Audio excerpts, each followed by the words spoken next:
وَلَقَدْ يَسَّرْنَا الْقُرْآنَ لِلذِّكْرِ فَهَلْ مِن مُّدَّكِرٍ اعوذ باللہ من الشیطان الرجیم بسم اللہ الرحمن الرحیم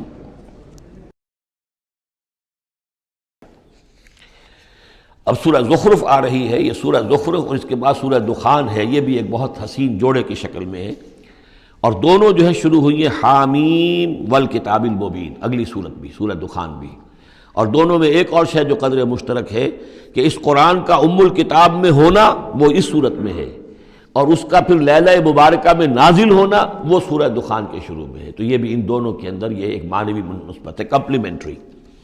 حامیم والکتاب المبین، قسم ہے اس کتاب کی کہ جو بالکل واضح ہے، اور یہاں پھر نوٹ کر لیجئے کہ اس میں جواب قسم یا مقسم علیہ جس کو کہتے ہیں وہ یہاں محذوف ہے، انک لمن المرسلین، یہ کتاب گواہ ہے اس پر، یہ آپ کا معجزہ ہے اور یہ ثبوت ہے آپ کی رسالت کا۔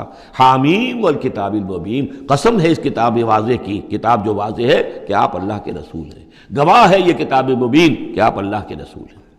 انا جعلناہ قرآنا عربیا لعلکم تعقلون، ہم نے اس کو بنا دیا ہے قرآن عربی تاکہ تم سوچ سکو، غور کر سکو، سمجھ سکو۔ وَإِنَّهُ فِي أُمِّ الْكِتَابِ لَدَيْنَا لَعَلِيٌّ حَكِيمٌ، اور یہ تو ہمارے پاس ام الکتاب میں ہے، اصل قرآن وہاں ہے۔ یہ تو قرآن کی مصدقہ نقول ہیں جو ہم نے اس کو قرآن عربی بنا کر اتار دیا، اور ابھی اس کی مصدقہ نقول ہیں جو آپ کے پاس ہیں، اصل میں قرآن تو وہاں ہے۔ اِنَّهُ فِي أُمِّ الْكِتَابِ لَدَيْنَا لَعَلِيٌّ حَكِيمٌ، وہ تو ہمارے پاس ہے، ہمارے پاس ہے، علی ہے، بہت بلند و بالا اور حکیم حکمت والی۔ اسی کو کہیں کہا ہے کتاب مکنون سورہ واقعہ میں، چھپی ہوئی کتاب۔ اسی کو کہا ہے لوح محفوظ، کہ یہ لوح محفوظ کے اندر ہے، بل ہوا قرآن مجید فی لوح محفوظ۔ افنضرب عنکم الذکر صفحا ان کنتم قوما مسرفین، کیا ہم اپنے اس ذکر کو، اپنی اس یاد دہانی کو، اس قرآن کو جو ہم نے نازل کیا ہے، ہم تمہاری طرف سے اس کا رخ پھیر دیتے اس لیے کہ تم حد سے بڑھنے والے لوگ ہو، ناقدرے ہو؟ ہم نے تمہارے لیے ذکر نازل کیا اور تم اس سے روگردانی کر رہے ہو، تو کیا ہم اس کے رخ کو پھیر دیں؟ نہیں، ابھی ہم تمہیں مہلت دیں گے، اور یہ کتاب ابھی تمہارے سامنے پڑھ کر سنائی جاتی رہے گی۔ وَكَمْ أَرْسَلْنَا مِن نَبِيٍّ فِي الْأَوَّلِينَ، اور ہم نے کتنے ہی نبی بھیجے پچھلوں میں بھی، وَمَا يَأْتِيهِم مِّن نَبِيٍّ إِلَّا كَانُوا بِهِ يَسْتَهْزِئُونَ، اور نہیں آیا کوئی بھی نبی ان کے پاس مگر یہ کہ وہ اس سے ٹھٹائی کرتے رہے، مذاق اڑاتے رہے۔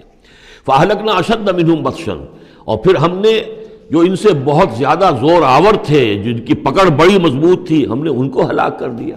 تو یہ کیا ہے؟ یہ کس کھیت کی مولی ہے؟ یہ جو قریش ہے، وَمَضَىٰ مَثَلُ الْأَوَّلِينَ، اور پچھلوں کی مثالیں گزر چکی ہیں، ان کی حقیقت واضح ہو چکی ہے۔ وَلَئِن سَأَلْتَهُم مَّنْ خَلَقَ السَّمَاوَاتِ وَالْأَرْضَ لَيَقُولُنَّ خَلَقَهُنَّ الْعَزِيزُ الْعَلِيمُ، اگر آپ ان سے پوچھیں گے کہ کس نے پیدا کیا آسمان اور زمین، تو وہ لازماً کہیں گے کہ انہیں بنایا ہے اس ہستی نے جو العزیز ہے، الحلیم علیم ہے۔ الذی جعل لکم الارض مہدا، جس نے تمہارے لیے زمین کو بچھونا بنا دیا، وجعل لکم فیہا سبلا، اور پھر اس میں تمہارے لیے راستے بنا دیے، لعلکم تہتدون، تاکہ تم راستہ پاؤ اور ہدایت پاؤ اور اپنی منزل مقصود